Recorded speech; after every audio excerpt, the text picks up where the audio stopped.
najis masih mendingan bisa disucikan. Tapi kalau sudah kata-kata rijsun, itu sesuatu yang paling najis di antara najis. Kalau nafsu syaitan itu adalah menjadikan orang untuk terus melakukan keburukan, jauh dari Allah Subhanahu wa Ta'ala. Jadi kalau ibu lebih cenderung untuk mendekati tempat-tempat yang tidak baik, maka ibu sudah dikuasai oleh nafsu syaitan. Jangan sampai di lingkungan ini, Baitul Muflisin, lingkungan sudah kegiatannya bagus, ada tempat-tempat maksiat yang difasilitasi. Contoh, zaman enak berusuk togel, kayak togel dia ayah ala pula sampai ayat. Usahakan ibu-ibu yang punya peranan penting di rumah tangga, jangan sampai bapaknya terlibat dalam aktivitas togel. Itu perjudian, sudah jelas. Innamal khamru wal maisir wal ansab wal azlam rijsun min amali syaiton. Termasuk ya totohan, yang namanya totohan itu kan perjudian, itu termasuk amal-amal syaitan. Min amali syaiton fajtanibuhu rijsun. Kata-kata rijsun Bu di dalam Al-Qur'an Allah kalau sudah mengatakan rijsun berarti itu amal yang paling kotor. Yang paling kotor. Najis masih mendingan bisa disucikan. Tapi kalau sudah kata-kata rijsun, itu sesuatu yang paling najis di antara najis. Jadi itu nafsu syaitan Bu, mendorong manusia untuk melakukan kemaksiatan dan istilahnya menjadikan manusia-manusia lain untuk jauh dari Allah Subhanahu wa Ta'ala. Maka ketika kita jauh dari Allah, kita harus segera sadar, istighfar, minta ampun kepada Allah, jangan sampai terus terbawa. Jangan sampai ketika kita dikuasai syaitan, akhirnya dikuasai oleh iblis. Ini ada bedanya nih, ada bedanya. Orang ketika dikuasai syaitan sama dikuasai iblis. Sebab iblis itu begeduknya, bijajil namanya aslinya, adalah bijajil. Dia itu begeduknya syaitan. Syaitan itu junud, artinya ada tentaranya iblis. Kalau syaitan di majelis ada setan, di jalan ada setan. Beda setannya Bu. Di pasar setan khusus. Enggak. Yang tugas di pasar setan pasar. Yang tugas di jalan setan jalan.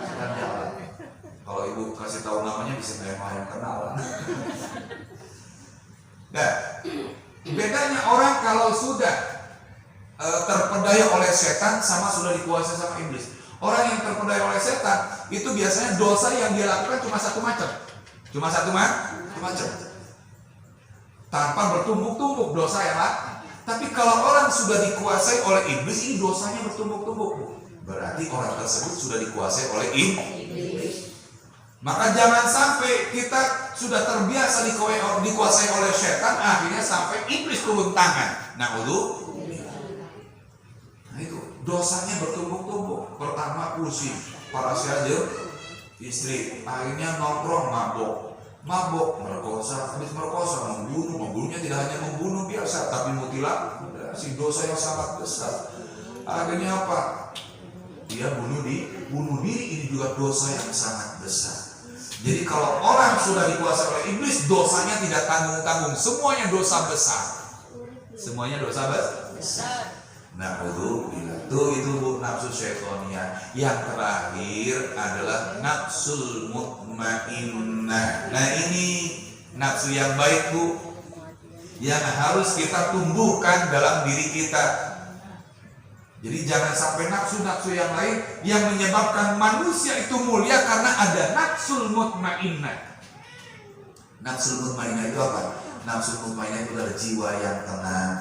Ketika ibu menghadapi masalah, jangan langsung emosi. Tenang, kendalikan, menggunakan hati, tenang dulu. Jadi untuk berudak-geruduk Bu. Jadi cara kita menghidupkan nafsul mutmainnah adalah menghadapi segala sesuatu itu dengan tenang. Dan ingat kepada Allah Subhanahu wa Ta'ala. Ala inna bi dzikrillahi tatma'innul qulub. Ingatlah, karena dengan zikir kepada Allah ini akan menenangkan hati. Maka kalau ibu sudah bisa tenang menghadapi kehidupan di dunia ini, ketika nanti kembali kepada Allah Subhanahu wa Ta'ala, Allah langsung menyambutnya. Ya ayyatuhan nafsul mutmainnah irji'i ila rabbiki radiyatan mardiyah fadkhuli fi ibadi wadkhuli jannati. Wahai nafsul mutmainnah, ibu-ibu yang tenang, yang jiwanya tenang, gak gudak-guduk, gak modal-modal dan segala macamnya, irji'i, kembalilah engkau kepada Tuhanmu, masuklah dalam golongan hambaku, wadkhuli jannati, dan masuklah ke dalam surga. Amin ya rabbal alamin. Nah itu Bu, paham ya Bu ya? Alhamdulillah. Jadi kesimpulannya Ibu, kita sebagai manusia ini dalam kesehariannya dihadapkan bisikan-bisikan. Ibu harus kenal mana bisikan dari Allah, mana bisikan dari malaikat, mana bisikan dari syaitan, dan mana bisikan dari nafsu. Dan Ibu juga harus kenal nafsu dalam setiap diri manusia itu ada banyak macamnya. Yang harus bisa kita hidupkan adalah nafsu mutmainnah. Sekalipun satu digoroyok opat Bu, ya satu digoroyok opat, tapi dengan kekuasaan Allah semuanya akan kalah. Sebab apa? Banyak min qalilin, banyak dari golongan sedikit, jadi qalabat min qalilatin katsira. Banyak kelompok sedikit bisa mengalahkan kelompok banyak. Karena apa? Pertolongan dari Allah. Maka kita niatkan menghidupkan nafsul mutmainnah dengan selalu meminta pertolongan kepada Allah Subhanahu wa ta'ala. Insya Allah. Itu saja mungkin yang bisa saya sampaikan pada kesempatan kali ini. Mudah-mudahan walaupun singkat bermanfaat. Masalah hati wa dunya wal akhirah. Amin amin ya rabbal alamin. Untuk selanjutnya mari kita dengan doa dan istighfar. Ya. Mudah-mudahan sepulang dari majlis ini kita senantiasa mendapatkan taufik hidayah dari Allah Subhanahu wa ta'ala. Sepulang dari majlis ini senantiasa diberikan keselamatan dunia akhirat, diberikan ilmu yang bermanfaat, masalah di dunia wal akhirah, dan mudah-mudahan kita semua termasuk orang-orang yang husnul khotimah. Amin amin ya rabbal alamin. Kita bersama-sama bismillahirrahmanirrahim. Astaghfirullah rabbal baraya.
Wassalamualaikum warahmatullahi wabarakatuh.